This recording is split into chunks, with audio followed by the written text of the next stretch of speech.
আসসালামু আলাইকুম রহমতুল্লাহি ওবরকাতুহু। সম্মানিত দর্শক,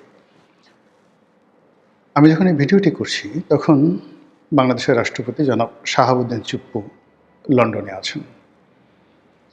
তিনি সেখানে শারীরিক চিকিৎসার জন্য আছেন এবং একটি হাসপাতালে ভর্তি হয়েছেন।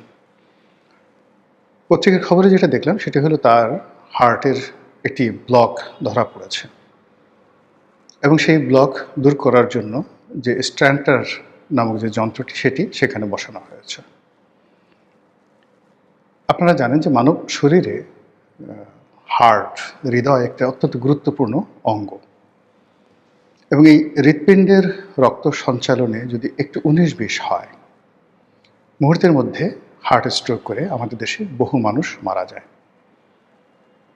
তো সেক্ষেত্রে রাষ্ট্রের যিনি গুরুত্বপূর্ণ ব্যক্তি, প্রধান ব্যক্তি, তার শারীরিক অবস্থা এবং তাকে সুস্থ রাখা, তার চিকিৎসা পাওয়া, এই বিষয়গুলো আমাদের সাধারণ মানুষের মতোই একদিকে মৌলিক, আর অন্যদিকে রাষ্ট্রের গুরুত্বপূর্ণ ব্যক্তি হিসেবে এটি বলতে গেলে ফরজে আইন, অপরিহার্য। দুর্ভাগ্যজনক হলেও সত্যি যে গত সেই 18 মার্চ ধরে ডক্টর মোহাম্মদ ইউনূসের জমানাতে রাষ্ট্রপতিকে বঙ্গভবনের বাইরে বের হতে দেওয়া হয়নি। তার নিয়মিত যে স্বাস্থ্য চিকিৎসা, এই স্বাস্থ্য চিকিৎসাও মূলত বঙ্গভবনের যে ডাক্তার, সেই ডাক্তারের মাধ্যমে করা হয়েছে। আর সেই ডাক্তার, বঙ্গভবনের যিনি ডাক্তার, তার কোনো সাধ্য নেই স্বাস্থ্য উপদেষ্টা কিংবা প্রধান উপদেষ্টা ডক্টর মোহাম্মদ ইউনূসের বাইরে গিয়ে একটি শব্দ করা। রাষ্ট্রপতি যে পদ, এই পদে কে শাহাবুদ্দিন চুপ্পু আছেন কিংবা অন্য কোনো ব্যক্তি আছেন, কে ইয়াজউদ্দিন সাহেব আছেন, does not matter, as long as তিনি যখন বঙ্গভবনে আছেন ততক্ষণ পর্যন্ত তিনি এ জাতির মুরব্বী, এ রাষ্ট্রের প্রথম ব্যক্তি, এ রাষ্ট্রের সম্মান এবং মর্যাদার প্রতীক। আমরা বাঙালি জাতি যে প্রতি বছর প্রায় 7 লক্ষ 8 লক্ষ কোটি টাকার আমরা বাজেট প্রণয়ন করি আমাদের টাকা দিয়ে।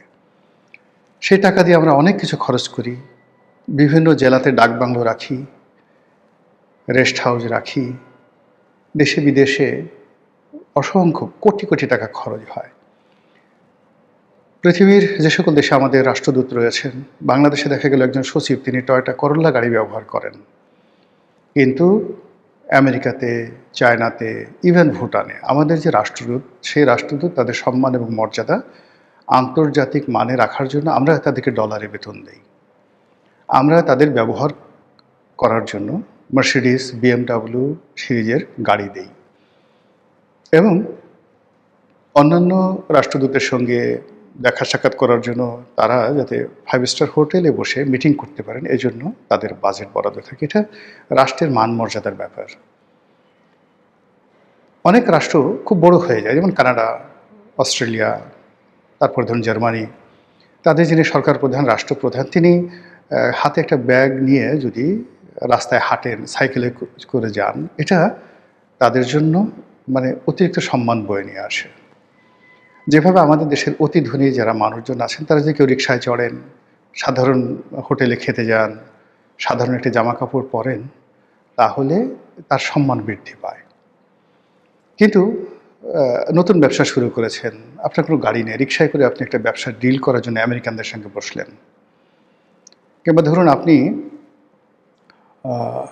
একজন ধনী মানুষের সাথে একটা বৈঠক করতে চান, সম্পর্ক করতে চান, ঠিক সেই সময়টাতে আপনার পোশাক আশাক থেকে শুরু করে সব কিছু সেখানে শালীন হতে হয়। একটা সার্টেন লিমিট পর্যন্ত মানুষকে এই আভিজাত্যটা বজায় রাখতে হয় এবং এটা শো আপ করতে হয় মধ্যবিত্ত, উচ্চ মধ্যবিত্ত পর্যন্ত। আপনি যদি খুব বেশি উচ্চবিত্ত হয়ে যান, তাহলে সবাই যখন জানে যে এই লোক এই গ্রুপের মালিক, বসুন্ধরার মালিক, এই গ্রুপ ইস্পাহানি গ্রুপের মালিক, পার্টিজ গ্রুপের মালিক, বেক্সিমকো গ্রুপের মালিক, তারা একটা লুঙ্গি পরে হাঁটলেও মানুষ মনে কিছু করে না, মনে করে যে না এদের আছে অনেক। কিন্তু যে সকল মানুষের ফেজ নেই, লোকজন চিনে না, জানে না, তাকে গাড়ি বাড়ি পোশাক আশাক দিয়ে, বডিগার্ড দিয়ে তাদেরকে শো আপ করতে হয়। তো তদ্রূপ বাংলাদেশের মতো একটা রাষ্ট্র, সেই রাষ্ট্রের যিনি প্রধানমন্ত্রী হবেন, সেই রাষ্ট্রের যিনি রাষ্ট্রপতি হবেন, সচিব হবেন, এবং বিদেশের সঙ্গে যখন তাদের কোনো বৈঠক হবে, সেখানে আমাদের দেশকে রিপ্রেজেন্ট করার জন্য আসলে ওই ধরনের শিক্ষা দীক্ষা পোশাক পরিচ্ছদ আভিজাত্য সব কিছু দরকার। আর এজন্যই কিন্তু আপনি দেখবেন যে রাষ্ট্রের যে কে পোস্টগুলো আছে পোর্টফোলিওগুলো আছে সেখানে যথেষ্ট যাকে বলা হয় আভিজাত্য বজায় রাখার চেষ্টা করা হয়। আপনি আইজির রুমে গিয়ে দেখেন, সেনাপ্রধানের যে রুম গিয়ে দেখেন, আপনার কাছে মনে হবে যে আমেরিকার যে সেনাপ্রধান তার চাইতে আরও বেশি জাঁকজমকপূর্ণ। কারণ হলো এটা আমাদের দেশে দরকার। আদারওয়াইজ লোকজন বিদেশে যারা আছে তারা পাত্তা দেবে না। তো সেই অর্থে আমাদের বঙ্গভবন, আমাদের গণভবনে আমরা সাজসজ্জা করি। আমাদের এখানে অনেক খরচ হয়। আমাদের রাষ্ট্রপ্রধানরা, সরকার প্রধানরা অনেক সময় বিদেশে যান চিকিৎসা করার জন্য কিংবা চার্টার প্লেনে করে যান।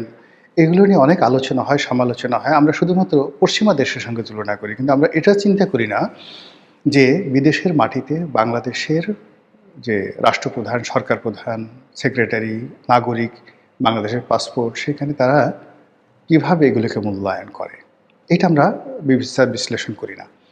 তো কাজেই আমি মনে করি যে আমাদের এই দেশটি একটা উন্নত পর্যায়ে না হওয়া পর্যন্ত রাষ্ট্রের যে কে পোস্টগুলো আছে সেখানে এই আভিজাত্যগুলো দরকার রয়েছে। এগুলো যাতে আরও শানিত হয়, এদের মান মর্যাদা আরও যাতে বাড়ে, এই জন্য এই পদগুলোতে রাষ্ট্রপতি, প্রধানমন্ত্রী, সেখানে ভালো লোক নিয়োগ করা উচিত, জ্ঞানী লোক নিয়োগ করা উচিত, সম্মানিত লোক নিয়োগ করা উচিত। দিস ইজ প্রথম।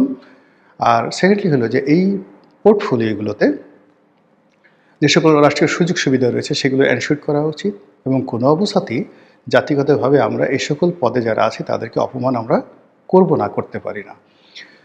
তো সেই দিক বিবেচনায় আমাদের বাংলাদেশে অনেক রাষ্ট্রপতি এসেছেন, কিন্তু জনাব শাহাবুদ্দিন চুপ্পুকে গত 18 মাসে অর্থাৎ ইউনূস জমানাতে যে অপমান করা হয়েছে, যে লাঞ্ছনা দেওয়া হয়েছে, যে গঞ্জনা দেওয়া হয়েছে, এটা শুধু বাংলাদেশ নয়, এমন কোনো রাষ্ট্রপতি এশিয়াতে অপমানিত হয়েছেন গত 50 বছরে আমার জানা নেই। নাম্বার 1। নাম্বার 2 হলো যে এই ভদ্রলোকটা একেবারে যেন-তেন লোক না। তিনি একজন বীর মুক্তিযোদ্ধা, একজন অবসরপ্রাপ্ত জেলা জজ। মানে জজিয়াতে এটা যখন তিনি জজ হিসেবে দায়িত্বরত থাকবেন, এটা একজন সচিব পদমর্যাদার পদ।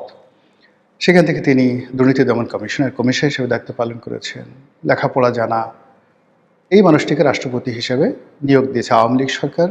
শেখ হাসিনা ফ্যাসিস্ট, সে চলে গেছে, উচ্ছেদ হয়েছে। এছাড়া তো আপনি অন্য কোনো অভিযোগ তার বিরুদ্ধে নেই। এখন তাকে আপনার পছন্দ নয়, আপনি তাকে জেলে নিতে চান, তাকে পদচ্যুত করেন, তাকে জেলে নিয়ে যান। কিন্তু অ্যাজ লং অ্যাজ আপনি যতক্ষণ পর্যন্ত তাকে রেখেছেন স্বপদে, তাকে তো মর্যাদা দিতে হবে, অসম্মান করা যাবে না।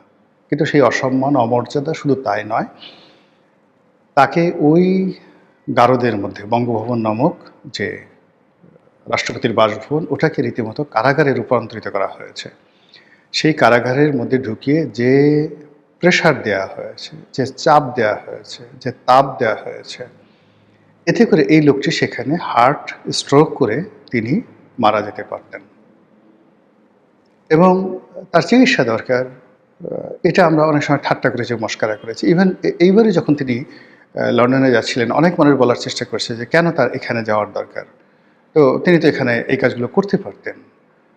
এখন আমাদের বাংলাদেশে যে সমস্যা হয়ে গেল কি, বাংলাদেশের ডাক্তারদের মধ্যে, হাসপাতালদের মধ্যে যে কি বলবো, এটা দলবাজি এমন অবস্থা হয়ে গেছে যে একটা নির্দিষ্ট পর্যায়ে এসে মানুষের বিশ্বাস থাকে না। যেমন বেগম জিয়ার অসুখ ছিল, এখন তিনি তার পছন্দের যেমন এভার কেয়ারে তাকে চিকিৎসা দেওয়া হয়েছে, তিনি ঢাকা মেডিকেল সবচেয়ে বেস্ট ফ্যাসিলিটিস, সেখানে তিনি নিতে রাজি ছিলেন না। এভার কেয়ারের চেয়ে ঢাকা মেডিকেলের ফ্যাসিলিটিস অনেক অনেক বেশি, যারা ডাক্তার আছেন তাদের যোগ্যতাও সীমাহীন। কিন্তু ওই যে বেগম জিয়ার একটা ভয় ছিল যে যদি সেই আওয়ামী লীগের কোনো ডাক্তার থাকে এবং সে চিকিৎসার নামে সেখানে অপচিকিৎসা করে, এই যে একটা ভয় এবং আতঙ্ক, এটা যখনই কোনো একটা মানুষ সর্বোচ্চ পর্যায়ে পৌঁছে যায় এবং তার যখন নিরাপত্তার প্রয়োজন হয়, তখন এই জিনিসগুলো তার মধ্যে এসে যায়।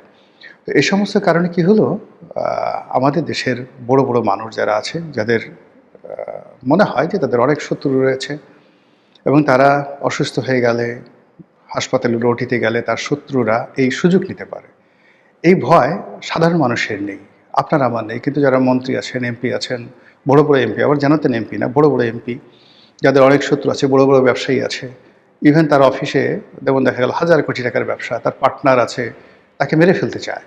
তখন সে করে কি, সিঙ্গাপুর চলে যায়, অন্য একটা দেশে চলে যায়, যেখানে তার একটা বিশ্বাস থাকে যে এখানে যে অস্ত্রোপচারের যে অস্ত্র, সেখানে বিষ মাখানোর সাধ্য স্বয়ং রাষ্ট্রপ্রধান বা সরকার প্রধানও নাই, like Singapore, like Bangkok, like USA, like UK, এই সমস্ত দেশে।